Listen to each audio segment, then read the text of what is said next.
estava lá. Então, essa construção que está aqui, nós fomos capazes de mostrar, né, que o resultado, né, de fazer essa construção dessa maneira era montar um fibrado cuja variedade de base era M e cuja fibra era F. Tá certo? Eu tinha um fibrado, né, que era considerado fibrado associado.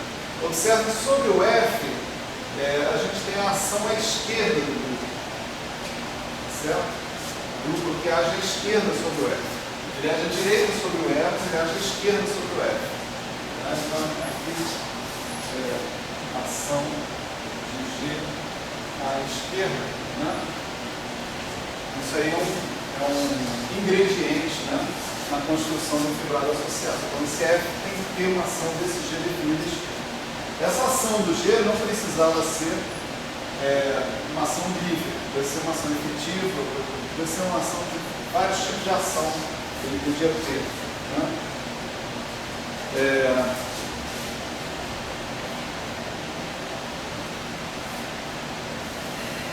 No fibrado associado agora, né, a gente tem a possibilidade de também definir conexões. Se a gente tem um fibrado principal, né, a gente pode definir uma conexão no fibrado associado. Só que a definição precisa disso.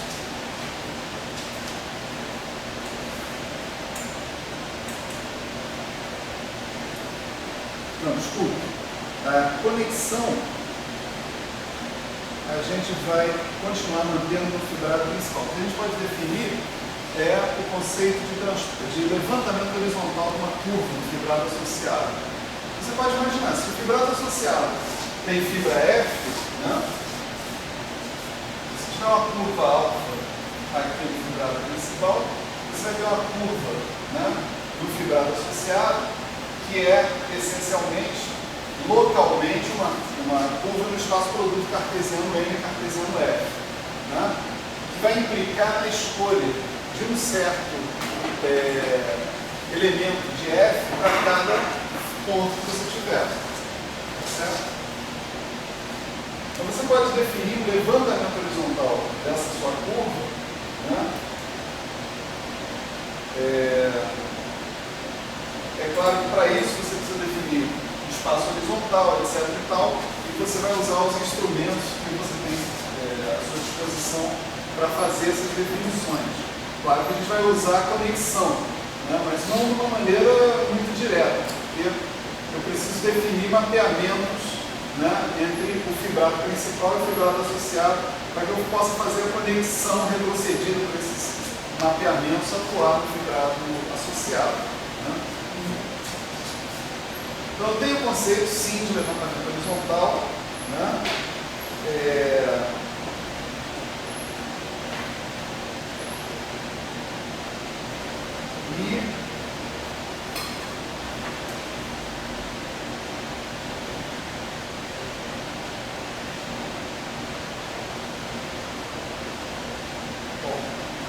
Para falar disso em algum detalhe tem que gastar meia hora, então é melhor não falar. Vou só falar uma frase. Né? É possível agora a gente definir derivado covariante, né, por exemplo.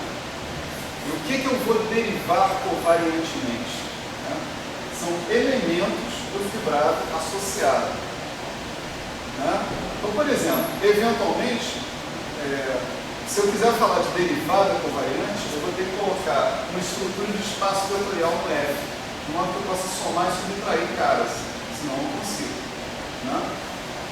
Quando eu coloco uma estrutura de espaço vetorial no F, eu tenho o que eu chamo de fibrado vetorial associado. Certo?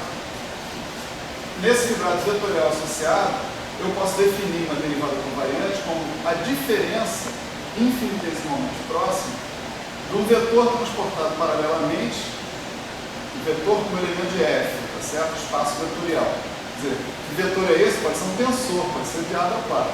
Né?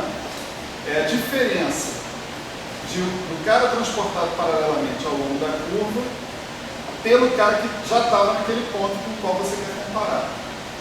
Né? Nesse sentido, a gente tem uma definição que segue passo a passo, né, a definição de derivada covariante lá da relatividade geral. Uma diferença que o que a gente chamou de transporte paralelo agora é um transporte paralelo de pontos do fibrado. E os pontos do nosso fibrado envolvem vetores. Né? Essa que é a questão. O jogo ele fecha mais ou menos desse jeito. Né? Se você tem uma derivada covariante, é de se supor que a gente vai ter também uma curvatura. Tá certo?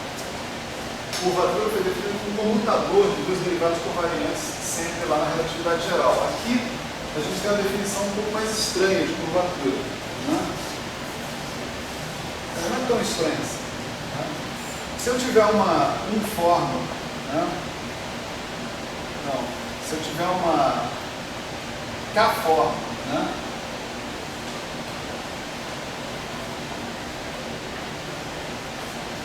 Certo? Quer dizer, eu tenho a variedade E, né? O espaço total do fibrado principal, né? Aqui eu defini uma forma de conexão, né?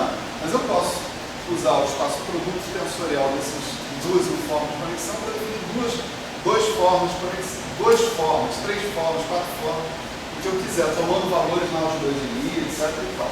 Imagina que eu tenho uma K-forma alfa, né?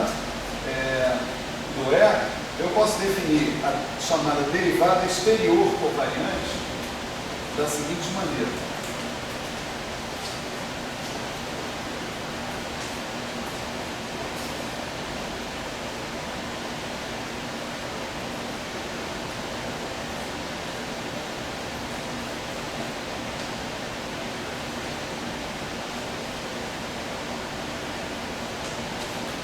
Você pega a sua forma original, calcula a derivada exterior dela, então você vai ter uma K-forma, você tem uma K mais 1 forma, né?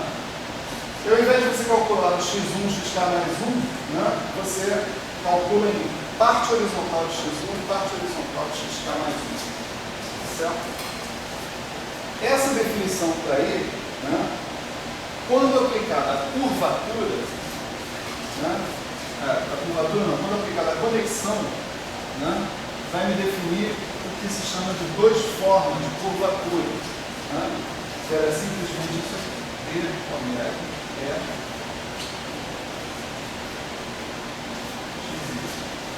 certo?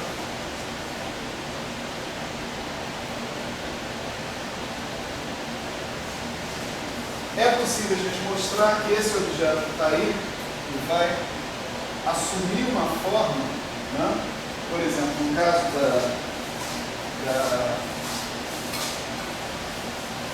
forma de conexão, né? Ele vai assumir uma forma inteiramente compatível com as coisas que a gente conhece, né? Por exemplo, aqui ômega é xy. Uma vez que eu aplique essa receita na definição do cara, eu vou ser capaz de provar, não é muito rápido não, isso aqui é o D, né, mas comutador ômega é de x com ômega é de y. Aqui é o comutador mesmo, porque você lembra que o ômega aplicado em x é um elemento da álgebra de Lie, né? Ou seja, do espaço tangente do grupo de Lie na identidade.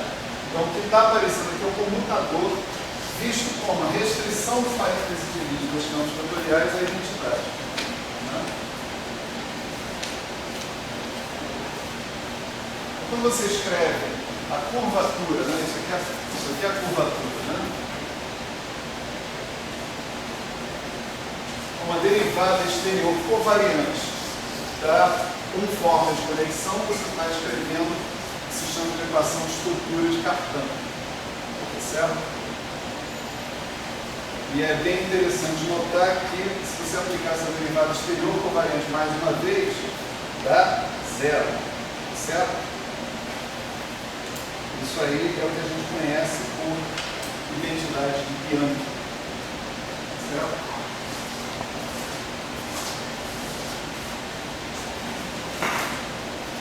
tudo isso foi demonstrado aqui, tá? Sem maiores problemas. Só queria que vocês vissem aonde que se chega se vocês resolverem estudar esse negócio até o final. Tá? Então, aqui, essa parte de fibrados pode continuar indefinidamente. Como eu disse, tudo que eu falei aqui deve ser até a página 4 do Kobayashi no Miso. Né? Então, vocês imaginam o quanto tem pela frente inexplorado. Né? Mas tem, em particular, uma parte muito importante da qual a gente nem tocou, não daria tempo para ficar, porque exigiria um pré-requisito tudo isso que a gente acabou de ver, que é a parte de classes características. Né? As classes características são invariantes topológicos associados com variedades diferenciáveis, em particular, particularmente importantes quando a gente fala que essas variedades são fibradas. Né? Então, várias coisas que a gente escuta falar por aí, teoremas do Ince, né? E propriedades topológicas de anomalias e coisas desse tipo, estão diretamente vinculadas a esses objetos, as classes características. Né? Então, essa seria uma sequência natural de estudo dentro dessa linha de trabalho que está colocada aqui. Mas está aí um curso que eu não preparei ainda. Né? Um dia, quem sabe, eu preparo, né? Depois que eu aposentar, uma coisa assim. Mas, por enquanto, vocês ficam com isso. Tá? Isso aí, valeu. Pode desligar, tchau.